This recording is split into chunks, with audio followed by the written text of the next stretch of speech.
Magandang araw mga kaibigan. Pag-usapan natin ngayon ang sobrang paglagapak ng satisfaction ratings ni PBBM at ni Speaker Martin Romualdez. Kaya lang itinago nila ito sa publiko. Kaya lang na-booking pa rin. Okay? Gusto ko lang i-advertise yung ating backup channel, The General's Perspective. Ang link ng channel na ito na ilagay sa description box ng ating video na ito. Paki-click ang link na ito at mag-subscribe dahil alam nyo na ang tatak ng administrasyong ito, gurgur. Nabantayan na namin itong ating channel ngayon, The General's Viewpoint. Mayroon na naman silang attempt na i-hack. Baka biglang mawala ito sa ere. Nagkakamala sila kung tingin nila mapahinto nila tayo sa paglalahad ng katotohanan sa paggurgor ng mga channel. Madali lang mag-create ng channel, di ba? So, salamat sa nauna nang nag-subscribe at subscribe at salamat sa mag-subscribe pa para tuloy-tuloy lang ang ating paglalahad ng katotohanan. O ito, salamat kay Attorney Harry Roque sa programa nila sa SMNI. Ngayon ko lang ito nalaman na grabe ang pagbulusok ng rating ni PBBM at ni Speaker Romualdez. Si BP Sara bumaba rin, kaya lang hindi kasing tindi ng pagbaba ng rating ni PBBM at ni Speaker Martin Romualdez. Okay, pakinggan natin sandali si Attorney Roque. Ayun na, hindi nila naloloko kasi kumakalab yung kanilang sikmura. At yan po ay napatunayan nung March survey. This is for the first quarter of this year. No? Wala pa pong second quarter for this year kasi sa Hunyo pa lang gagawin yan. Natapos na siguro yung survey pero wala pang resulta. Pero partner, ako sigurado ko, hindi pa natin napag-usapan to eh. Although kanina nga nagtatalo tayo kung napag-usapan na natin o hindi. Yung napakalaking pagbagsak ng net satisfaction rating kay Presidente Duterte. Sa tingin ko dahil President Marcos. Presidente Marcos Jr. No? Sorry po. At sa tingin ko dahil napakalaki nga ng pagbagsak ng kanyang net satisfaction rating, baka ito ay hindi talaga isinapubliko. Gaya ng isang survey na SWS na ang linabas lang nila yung net satisfaction rating ni VP Sara at saka ni Mr. Specker. No? Pero kung titignan niyo po ito, ang net satisfaction rating ngayon ng ating presidente ay lumalabas na ito ay napakababa na po. No? At 55 po ang kanyang overall, pero ang nagsasabi na hindi sila satisfied ay 20. So ang net satisfaction niya ay 35. Siguro ibalik natin doon sa slide muna kung ano yung net satisfaction rating kasi ito na yung breakdown eh. Pero kung ibabalik natin doon sa unang slide na ginamit natin kanina, makikita natin na 55 less 20 is 35. Tapos si BP Sara naman, 67 less 11 is 56. No? Very good pa rin naman po ang BP Sara, pero ang 35 po, hindi na po yan very good. Ewan ko kung puro yan o good, pero hindi na po yan very good. No? Na nagpapakita na matapos ang lahat ng gimmick na gawin nila, matapos gamitin ang kilig para tumaas ang rating, wa-effect po. Kasi sabi nga ng isang nagpula dati sa isang American na presidente, it's the economy, stupid. Kapag gutom ang tao, kahit anong gimmick ang gawin mo, kahit yan ang ating hinahanap kanina. Tignan nyo, approval, disapproval, 20. Tapos, tignan nyo doon sa net 35, 25 doon, undecided pa So, so yung 25 doon, pwede pang bumalik sa approval or disapproval. Pero 35 na siya ang net satisfaction rating niya. No? So, dito sa Hunyo, malalaman natin kung mas matindi pa yan. No? Si Sara Duterte naman po, si BP, 67-11, kaya nga po 56. At ang decided niya ay 22. Yung 22 na yan, miski pumanig sila sa disapproval, hindi naman po 100% papanig yan, hindi naman po ganun pa rin kasama. Si dating Senate President Zubiri ay 52 less 10, so 42. Mas mataas pa kay PBBM. At si Specker ay 31 at 28. Nako, ito pong pinakamatindi.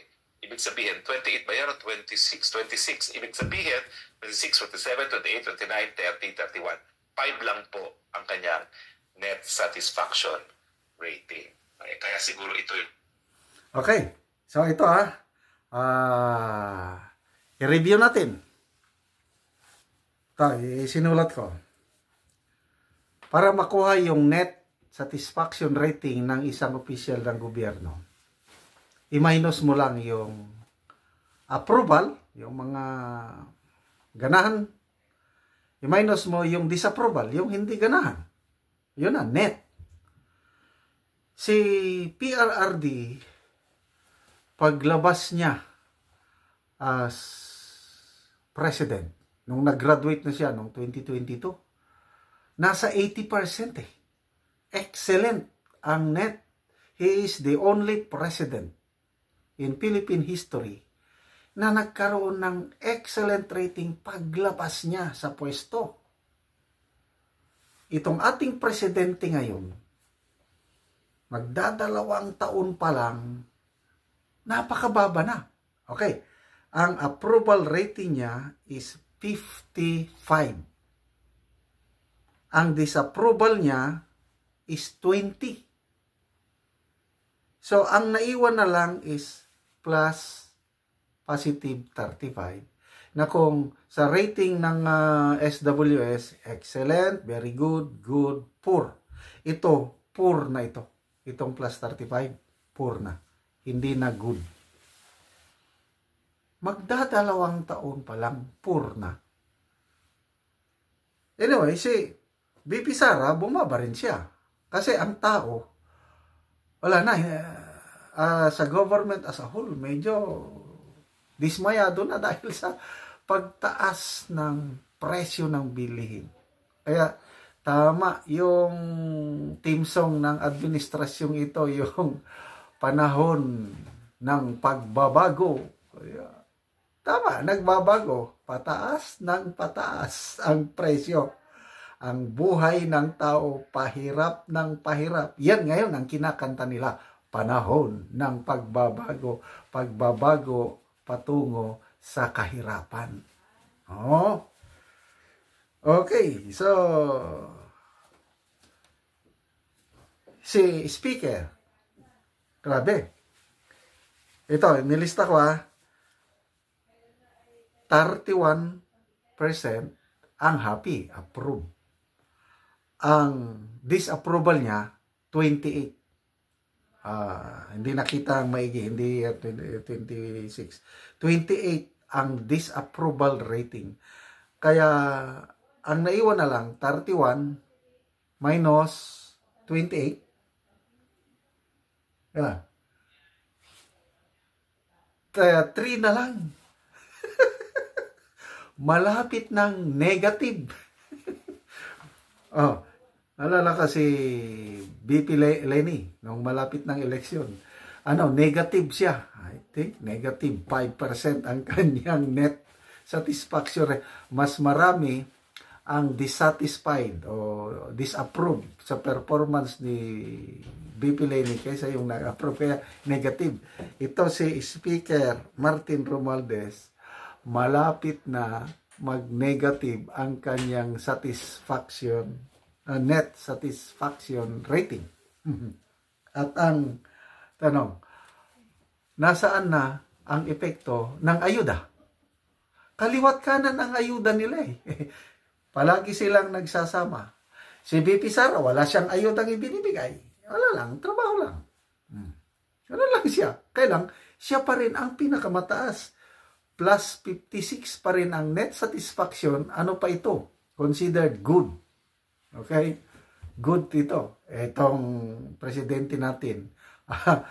Poor, 35. Si speaker, ano na ito? Anong mas sa poor? Worst. Bigay sila ng bigay ng ayuda. Kaya lang ang taong bayan, hindi pa rin masaya. Bakit?